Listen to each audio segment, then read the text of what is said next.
What's going on, people? It's your boy DaRealMastalin here, coming at you with another video. Now, the Xbox Scorpio has been revealed, spec-wise.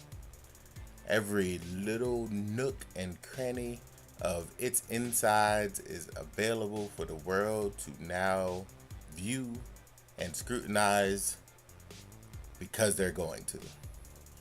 The speculation of what can be accomplished and what won't be accomplished over the next few months is going to be ridiculous. But I'm gonna break it down for you. As always, before we start, run across the room real quick, jump kick that like button. Like it will never see it coming. Just jump kick it one time. Subscribe here for more. Let's get it popping. We're gonna start with what is undoubtedly going to be the largest point of contact for anybody on either side, and that is the CPU. Like I said in my last video, the PS4 Pro CPU is anemic. They basically took the exact same one they had in the PS4 base model and overclocked. How they did. The CPU in the Scorpio is a little different. It's based around the same Polaris architecture, but it is a highly custom chip. Like, extremely custom. So much so that there's no definitive connection between the old chip and this new chip. It is its own beast. It's not Ryzen like I believed it was.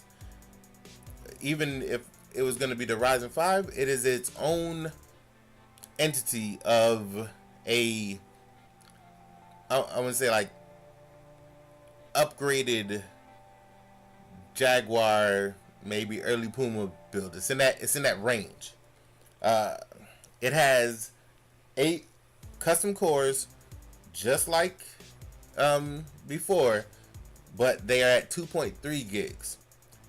It also has an onboard DX12 hub, which will help games that have DX12 run without using CPU constraint power, which should help a lot of the games going forward, and even games out now like Battlefield 1, Star Wars Battlefront. A lot of these games that use DirectX 12, it'll help these games run much better, because the custom integration chip will take a lot of load off the CPU.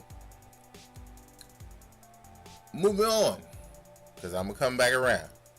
The GPU, we all thought it was gonna be around 52 cores. It is actually 40 custom cores, and they're running at 1172 megahertz. In comparison to the PS4 Pro, which was 36 improved cores running at 911 megahertz. If you add the amount of cores and the clock speed, it's like a 40 or so % increase in performance ratio for the GPU. As far as memory is concerned, it's 12 gigabytes of GDDR5 as opposed to the 8 gigabytes that's in the PlayStation 4 Pro. 8 of it is allocated for games, and 4 of it is allocated for the system itself. Now, on the Xbox One, the original 3 gigs was, 3 gigs were allocated for the system, and they added a 4th one so as to be able to graphically render the entire system and menu and all that in 4K. So you have a 4K experience across the board. The bandwidth for that is 326 as opposed to the 218 from the PS4 Pro. So that's a substantial increase. just like the Xbox One S, it'll also have a 4K UHD drive in it. And it is using a custom cooling system akin to what you see on a lot of graphics cards these days. It's a vapor system. It's basically like a insulated water cooler, which will exhaust all the hot air out to the side. So it does not have a grate on top like the Xbox One S. It has modular grates along the back and the sides, and that is where all the air will be expended out. All this being the case, I feel like it'll be roughly the height and width of an Xbox One S, but it'll have a little more depth. It might be a little wider, but I don't think it's gonna build up on the profile. It'll also have an internal power supply, and it'll be the same exact connection as the Xbox One S. So if you upgrade from a Scorpio to a One, or from One S to a Scorpio, you'll be able to use the same exact connections. All you gotta do is unplug it and move it. So I think that'll be outstanding as far as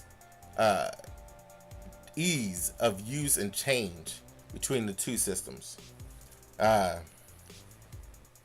Now let's get into all the things that matter, which is what all of this means for games. Games are what we are all here for, and we want to know what all this means for games. As far as Digital Foundry has said, they only saw Forza Horizon 6 running on the hardware. However, in seeing that, they said they saw Forza Horizon 6 running at 4K 60 FPS. True 4K with all the ultra assets at 60 FPS. And that's just fantastic. That bodes well for Forza 7 and games going forward. And the best part about it was that it was only running at about 60% load, which means it has so much overhead to improve other things that it is a phenomenal starting point for everything going forward. They also said that Microsoft, which is everything we wanted them to do, that the Pro doesn't do, they will use brute force of the technology to upgrade existing games.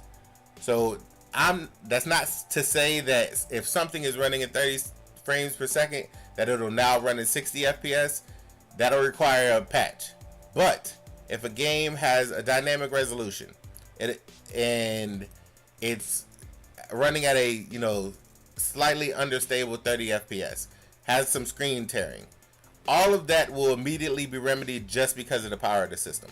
So it is more or less boost mode for the PS4 Pro for every game that has ever touched an Xbox One system.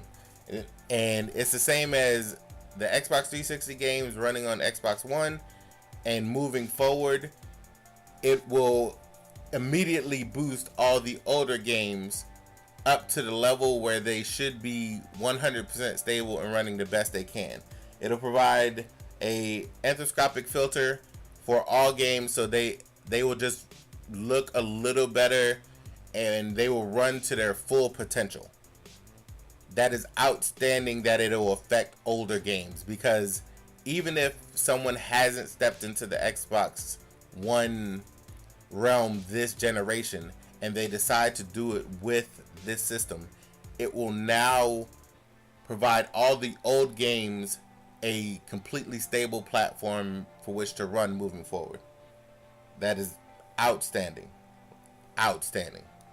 And they said that Microsoft themselves has gone through all the older games that have the ability to be boosted even higher, and they have tweaked the system to be able to do it individually for each game. So all it requires now is a developer to implement a patch that will let Microsoft's work and their own be put on display the best it can.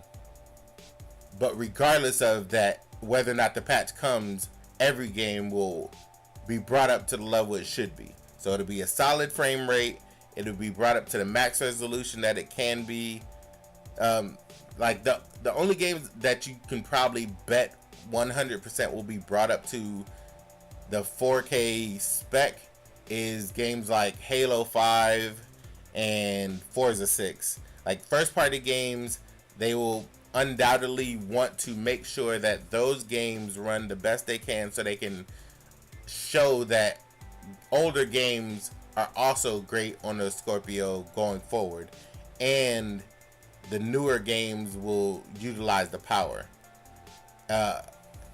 In doing so, every older game, also everyone on Xbox One, considering the Xbox One only had 5 gigabytes of RAM, it will allow the extra 3 gigs to act as a buffer. So instead of being a stopgap between the game rendering and the hard drive, the system being stored on the hard drive, the other 3 gigs will be able to act like a frame buffer, and they will hold information, which will provide faster loading times.